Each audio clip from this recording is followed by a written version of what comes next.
Right, hi Yeah. everybody, and welcome to the Real Wunderkammer podcast. I'm here with T. Francis, our second female guest. Thanks for coming on, and we're going to talk about taxidermy and other things. I'm not quite sure where it's going to lead, but I'm sure we've got some sort of good places to go. Where it all started, what you're doing now. You're sort of, from what I can understand, is you've got a lot of things going on in the scientific world, or a lot of things that are going Yeah, on, which is really cool. all kinds of stuff. Spiders included, for all those people that like Yes, spiders. lots of those. So, so T, where did it all start with the taxidermy then? Because is there many female taxidermists out there? Yeah, there's quite a lot actually. I know a handful of female taxidermists, both in the Mm, UK and over in the States. It's funny because I feel like it's almost like at the moment more people I know who are coming into it are female. I don't know many male mm, taxidermists who are in my age bracket, if that makes sense. Like, I mean, I'm 40, so I'm not exactly, just starting out, but most of the sort of up and comers that I'm aware of, most of the people who've gotten into it at around about the same time I did, which was about 2007, and up to present day have been female. I don't really know any men who do it who've gotten into it since then. All the men that I know who are into it have been doing it for a lot longer than I have. So there are quite a few of mm. us around, definitely. But for me Yeah. personally, it started a long time ago. And there are going to be so many people out there, especially in my area, who are going to tell you exactly the same story of how it began. And that is they visited Tring Zoological Museum and saw a bunch of taxidermy and were fascinated by it. And that's where it started. So for me as a child, it was this kind of realization that as an animal lover, lifelong animal lover, um, Mm, I can go and look at these incredible wild animals up close without getting mauled by them or without having several sets of bars in between us, or having to mm. hope that they would come out of their hidey holes at the zoo, to be able to see them. Um, and for me as a kid, that was a real eye opener. I was like, wow, so I can actually come to this place and look at things like polar bears and lions like this close to my face and see all of the details and learn about them sort of in that kind of setting. It was amazing. So that's when taxidermy first kind of showed up on my radar. So I must have been about 7 or 8, I suppose, thereabouts. And it's been something that I've been really drawn to ever since. And it was only when I was studying at university doing my degree, I did a degree in animal biology and ecology, that I started to think about possibly learning to do it myself. So I found a museum taxidermist in Wales who was willing to teach me the ropes back in 2007, and that's how I got my start doing it. So yeah, that's how it began. Is that how most people start in taxidermy? You've obviously got to find someone to learn from, or can you sort of self-teach, or is it a bit of both? You first You learn the can, basics from someone, you, and then yeah, you can do self-teach. it however works for you, I think. Because I mean, personally, I find that learning from other people is extremely beneficial because you get to learn from their trial and error as well as your own. Learning from resources like books and magazines and online is great because then you've got your own sort of trial and error um, process as well. There are plenty of people out there who offer like mentorship, or you can pay to do courses, anything from just like a day taster course through to whatever kind of however long a course these people will offer. You can find people to teach you via the Guild of Taxidermists, I'm sure.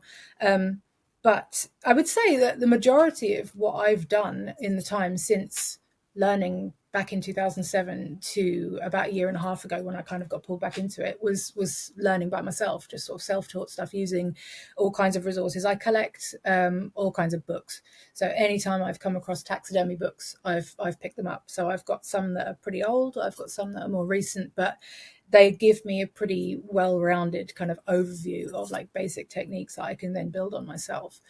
So I think a lot of people have learned sort of in a similar way to me in that respect. A lot of people have been lucky enough to go out and find apprenticeships, particularly in the States. Like there's a lot of like apprenticeship programs and more kind of in-depth teaching programs in the States because it's such a huge thing with like the hunting culture over there. But over here, I mean, particularly now with the internet as well, there's people offering like onto online mentorship via platforms like Patreon, and even on Instagram, like subscriptions and stuff. So you can find people who you can learn from online at your own pace, for a reasonable amount of money as well. So there's plenty of ways to get into it now that perhaps weren't available when I started. So you say the States. Did you do taxidermy over in the States then? No, not so much. I did some restoration. So what I was doing primarily when I was over there was illustration and later on tattooing.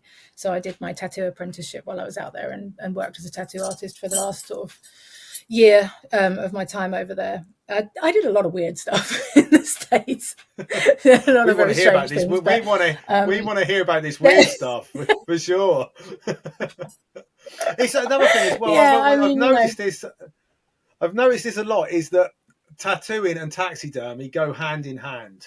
There's, most tattooists have some kind of taxidermy, don't they?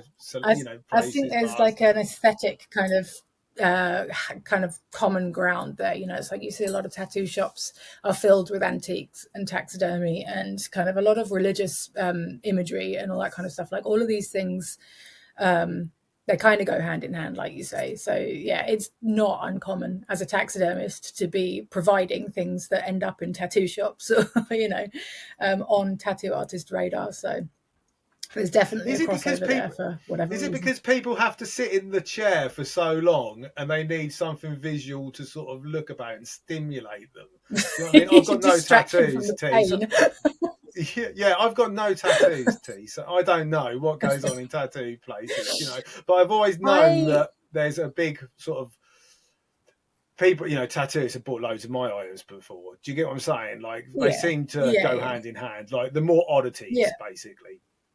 Yeah, definitely. I think a lot of it is a subculture thing more than just sort of having visual distractions in a shop setting. Because I think a lot of the people who decorate those shops, the tattoo artists who own the shops, have all of that stuff at home as well. Like when I was sorting out my booths in the tattoo shops that I worked in, I was putting all kinds of stuff in there, but it was all the same kind of stuff that I had at home too, because it was an interest that I had outside of work as well. And I think a lot of it is a subculture thing. It's like there are certain things that appeal to both demographics, both like oddities collectors and tattoo artists and tattoo collectors. It's just like that whole kind of darker subculture. That's basically the bottom line, kind of like gothy kind of imagery. Not that I would know anything about gothy kind of imagery or anything, but So the States, but yeah, we've sort of gone. So the States, what happened in the States? Because you sort of mentioned a few things to me off air, and I said, yeah, we need to talk about this. So let's talk about this. Yeah. What did you do over there? Okay, so the quickest way I can summarize it is that for a period of time when I was living over there, I worked as a professional witch. And I'm aware of exactly what that sounds like. It's weird, and it was weird. It's like I was living in Los Angeles.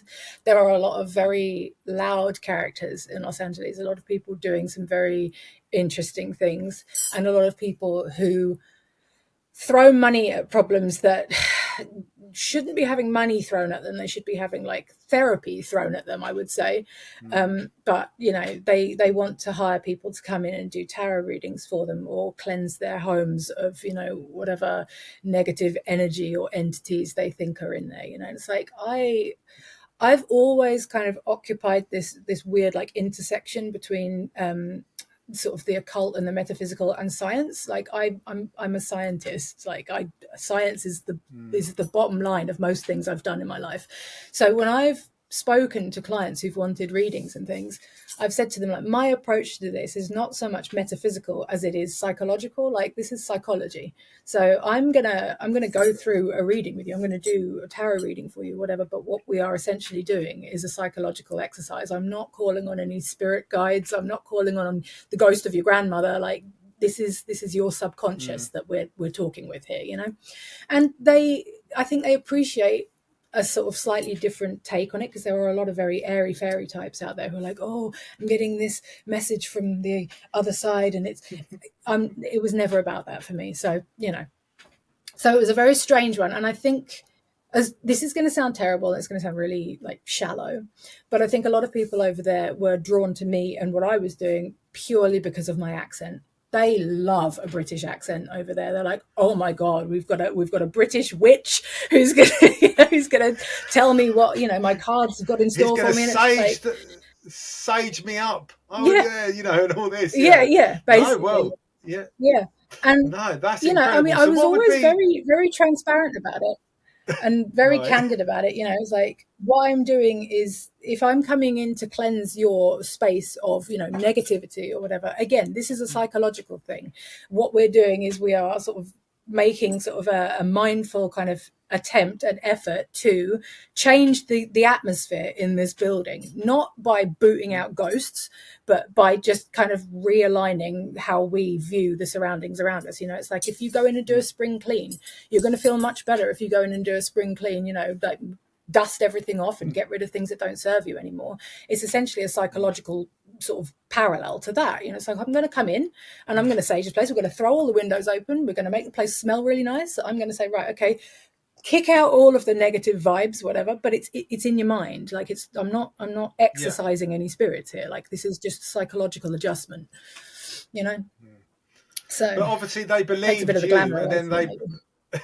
But what happened is they probably believed you. So, and obviously the British accent, and you're a British witch, and they were like, they've done it. They've cleansed my whole house. You've done it, which is Yeah, yeah, it's a good sort of business you had going there. So yeah. So yeah, what would have definitely. been And the sort of the day of a British witch in America? What happened in a day? so one experience that I can draw on here that was just, I don't know. Okay, so one thing I will say about what I was doing is that I'm not a charlatan. I'm not going to go out and take people's money just because I can. I will always explain to them exactly how I work. If they want somebody to come in and be all spiritual about things, then perhaps I'm not the one for them. There's plenty of other people in LA who'll do that. But if you want someone who'll come in and explain to you exactly what I'm doing and how this works as far as I'm concerned and how it's going to work for you, then we can talk. So one such person was a friend of my roommate at the time. So this friend of hers, he was a porn producer. And he had this huge mansion in Hollywood that he'd made with all this money that he'd raked in from producing porn over the years. And he had this girlfriend living with him for quite a long time, who had gone absolutely mental on him. Just like, I don't know what happened, but something went wrong. She flipped and started acting really weird. Started sort of hiding these objects all around his house that he believed that she had cursed, and that she'd been doing all kinds of like witchy sort of spell work of her own, and he was convinced that when she left, she had left behind a whole load of little cursed objects all around his house. And I'm like, okay. So I'm going to come in and we are going to go over the place with a fine-tooth comb. We're going to find all of this stuff. I'm going to take it away so it's no longer on the premises. You don't have to worry about it anymore. And we'll go through and we'll make the place yours again. We'll get rid of anything that reminds you of her, anything that has like her energy stamp on it, anything that you consciously or subconsciously associate with her and everything that she's done.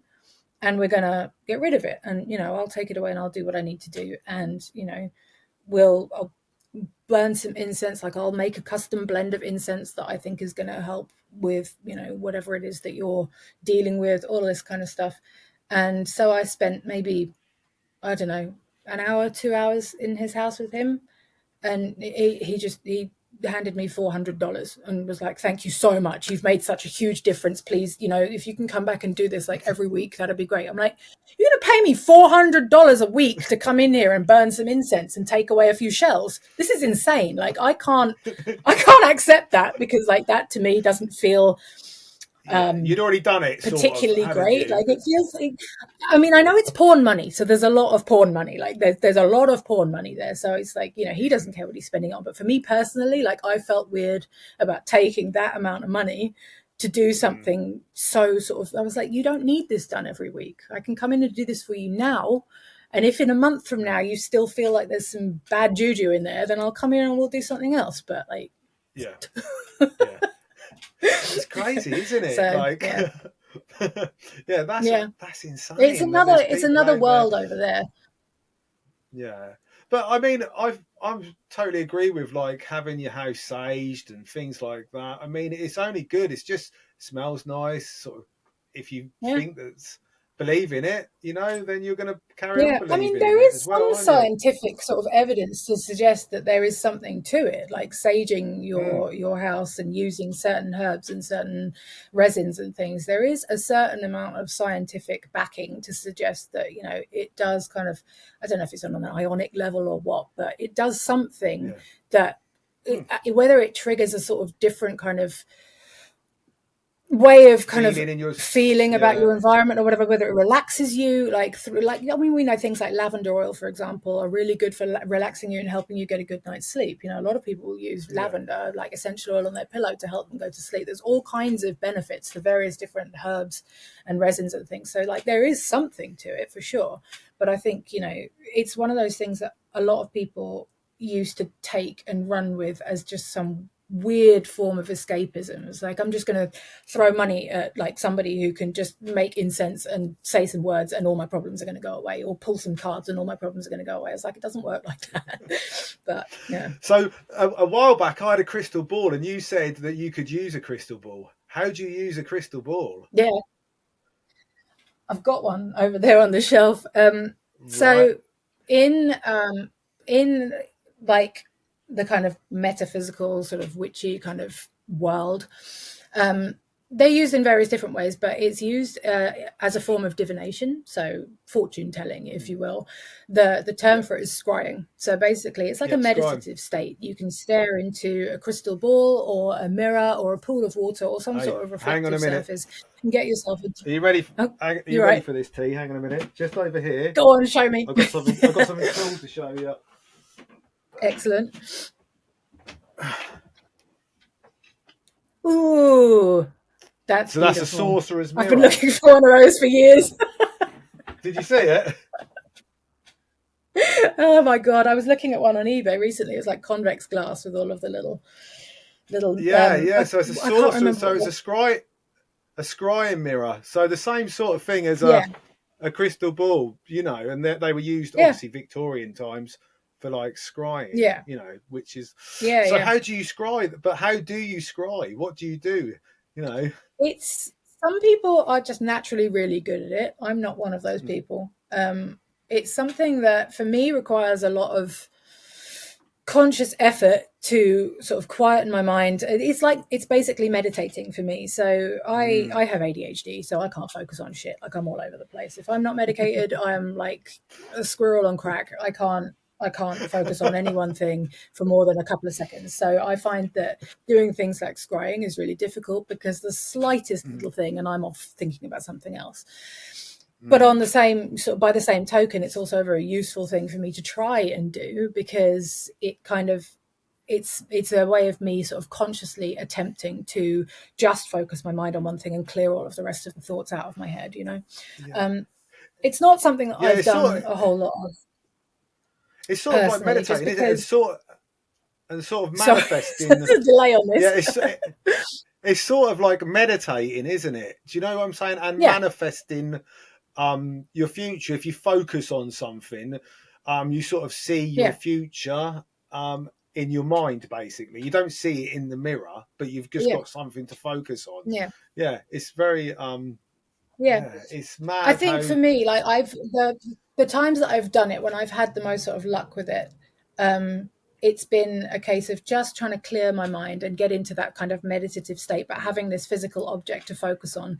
And sometimes, you know, when you are so intently focusing on this one object, everything else around it just kind of like melts away and you're not really aware of it anymore.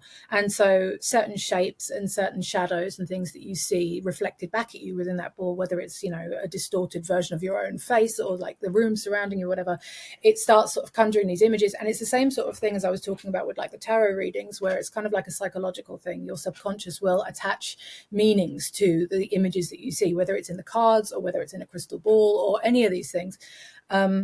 and you'll kind of assign your own meaning to it, whether it's something that you sit there and consciously think, oh yes, I've seen this, therefore it must mean this, or whether it's in the back of your mind, something is processing it, like when you're asleep and you're dreaming, and your brain comes up with all these like crazy the visuals to make subconscious. sense of whatever it is you're processing. Yeah, the subconscious is a crazy thing, and I think that's essentially what it works with, and how it's how it's useful. So yeah, We've went off topic. We've went off to scrying and witches and a all this stuff, bit. which is really cool.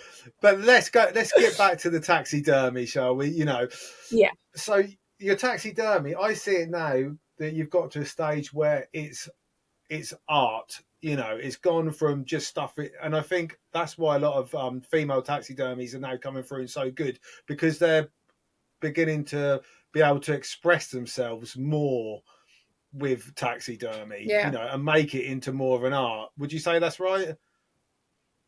Yeah, I think so. I think there's a pretty even spread between people who are doing it as an art form and people who are doing it for the love and appreciation of natural history. I personally, although I'm an artist and have made a career, as an artist for the last, I don't know, however many years since I graduated, I would say, my taxidermy leans more towards natural history and sort of the preservation of animals as they are in nature. So I think, although there is a certain amount of art involved in my work as well, I lean more towards it as a scientific tool. So when I'm working with animals, I try to keep them as close to life as possible. I'm not one of these people who, no judgment, you do what you want to do, but I'm not one of these people who'll go out and, put wings on something that didn't have wings, or, put horns on something that didn't have horns. There are some artistic things that I will add into my work, but it's usually for other reasons. So I don't know if he's visible, but just there's a rook just behind me on that crate. Right. That rook was I'm not sure what the story was, but it met a violent end, that's for sure. And when I took it out of the freezer to work on it, I realized that its beak was completely smashed, like the tip was basically smashed off, and it was also missing one of its talons. Claws. So what I did was I repaired it with gold. So I stuck everything back together as best I could. I filled in any missing areas, any bits of the beak that had got missing, when it was injured. I sculpted the claw that was missing, and I gilded them with 23 karat Italian gold. So basically what I've got is a rook that is, true to life in terms of its pose, and it's, the way I've taxidermied it, but it's got these golden it was likened to kintsugi, and I made the fatal error of tweeting and referring to it as a kintsugi rook. I say the fatal error because that led to me being called a big old racist and a Karen, because I was being culturally appropriative, apparently, by using the word kintsugi, even though I never actually claimed that that's what I'd done. I just likened it to that because everybody else makes that connection when they see something that's been repaired with gold. It wasn't actually kintsugi that I'd done. It wasn't the technique that I'd used, but it was the obvious parallel to draw. And yeah, so that got me in a bit of trouble on Twitter for that. Yeah. So sorry. Yeah, well, people are douchebags, aren't they, basically? So what with taxidermy, what sort of specimens or animals, what do you like working on? Is it like birds, mammals? What do you like really working on? I like a bit of everything. When I was doing it by myself, so when I learned in 2007 and carried on for a little while, I only really had access to small animals and birds. So I had most of my early experience working on those things. And then so basically, I mentioned to you before we started recording, like I've had a lot of things happen over the last few years, and amongst those things have been a few surprise diagnoses that have led me to put my self-employment as an artist on hiatus for a while. I have been diagnosed with fibromyalgia and a few other things that basically they can stop me in my tracks, and for an undetermined period of time. It can be a couple of days, it can be a couple of months, I've got no idea. So it makes it very difficult to work. And so last year, 2022, sorry, I was in the middle of sort of an extended period of rest when just fate seemed to hand taxidermy back to me on a silver platter. I was asked to help out with something, and I ended up helping out up at Simon the Stuffer's studio, which is not far from where I live. And so I was fortunate to be able to start spending some time up there learning some new things with him. So that gave me the opportunity to start working on larger stuff. So last July, I started working on large mammals. So doing a lot of things like zebras, a baby giraffe, some wildebeest heads, some impala, some springbok, all that kind of stuff. And I found that I really, really love working on things like that. So, like I said, not something I'd ever really had the opportunity to work on. So to find myself in a position where now I am able to start learning about stuff like that and working on a larger scale was really exciting. So I think I don't know that I would say I have a particular specialism at this point. I think it depends on what day of the week it is and what's in front of me. I just really enjoy working with animals. Yeah, yeah, and how cold, yeah, how so, cold it is basically, yeah, which is not great at the moment, is yeah, it? yes. You know, Oh God, yes. That is a huge limiting factor, unfortunately. But yeah, definitely. It depends on the temperature and whatever's come out of my freezer. So. So, what is the best specimen you've worked on? What's your favourite piece that you've ever done? There's a couple. There's a couple that I've done up at Simon's workshop. Last year there was a black springbok, okay, which I was really, really happy to work on. It's a really unusual looking animal. So it's just a springbok, but it's a colour form that is quite rare. It's on my Instagram, so you can see it on my Instagram if you have a look on there, T Francis Art. But it's basically black with a beautiful white sort of blaze down its nose. So that was absolutely stunning. Felt really privileged to work on that. And there's another type of very small little antelope that I worked on called a Reebok. That's also on my Instagram. It's a really lovely, delicate little thing with these huge, great big doll eyes and cute little spiky horns. I really like working on things like that because I think for me, it's all about the details, particularly around like the eyes. And so anything like that gives me the opportunity to get really stuck into details like the eyelid position and just making it look kind of, I don't know, there's a lot about how you sort of position the eyelids and how you kind of get like the corners of the eyes and sort of where tear ducts and all that kind of stuff would be and any scent glands and stuff in that area, sort of taking the time to make sure you get all of that right. It's really gratifying. So I was really, really pleased to work on those. But then of course there's the lion. I didn't see myself getting the opportunity to work on a lion anytime soon. But another artist who goes by the name of Andrei Robolobovich approached me with an opportunity to collaborate with him on this lion. So he's got this ongoing project happening, and some strange circumstances basically led to the lion ending up in several pieces rather than one full hide being put on the form all in one piece, as is what I'm used to. I ended up being given the head and like the form for the head. So I've been working on the head of this lion while somebody else is working on the body. And I did it just before Christmas. So this is, like I said, it's a collaborative effort. It's his idea, and I've been executing the details for this lion's face. But when that was put in front of me on my table, I just thought, what? Wow. Didn't see myself getting an opportunity like that anytime soon. So that definitely felt like a massive privilege as well. And it's been a lot of fun to work on that. So yeah, that's definitely so cool. It's so cool that you get to, because I take it that you must research these animals as well. Do you study them hard when you get to do a certain species? Do you sit down and sort of Google the shit out of it and study it and read books on it, and basically, which is all great. It's like in the antiques trade, when we get something in, we just go down deep on it. Do you know what I mean? If we've never seen it before, just learn everything about it. And is that the same with you when you get, a taxidermy piece? You're just all in for that specific piece for a while, and then it sort of snowballs, and then you start attracting more of that sort of like piece. Yeah, which is really cool. Yeah, definitely. So it's definitely a lot of that. If people want to find you, T, where do they go and find you? You said Instagram. Yeah, is that the main place? Yeah, pretty much. Instagram is basically the only place that I really hang out online now. I ditched Facebook a few years ago. I was on Twitter for a while, but that's turned into a cesspool as well lately. So it's pretty much just Instagram now. I have a couple of different accounts on Instagram, but if you want to see sort of all round stuff, so illustration, from before and all of the taxidermy, then T. Francis Art is the one.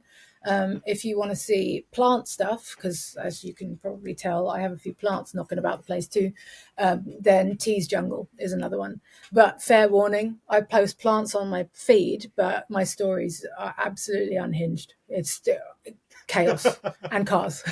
Yeah, it's your stories make me laugh actually. Some, I always think, what's she putting up tonight?